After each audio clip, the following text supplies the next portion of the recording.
動けるとか使えるとかそんなんではないけれど心の底から思い無駄にしているとバイト帰りのベリーキュートベリーの森の中からお前に現れる無理に会いに来てくれるだからここで歌い続ける今夜もここで歌ってる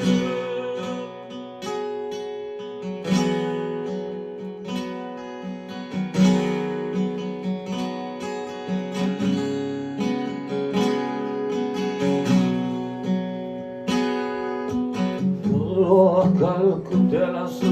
さなげなその微笑み可憐なその瞳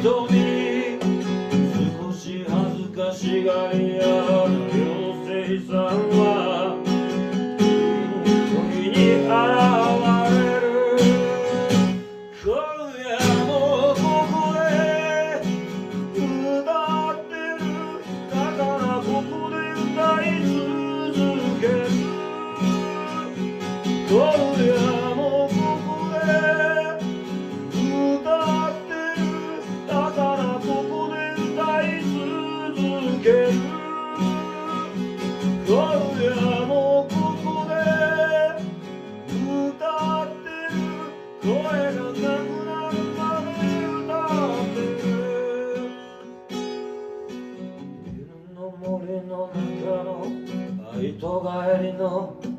おせいさんに会いたくて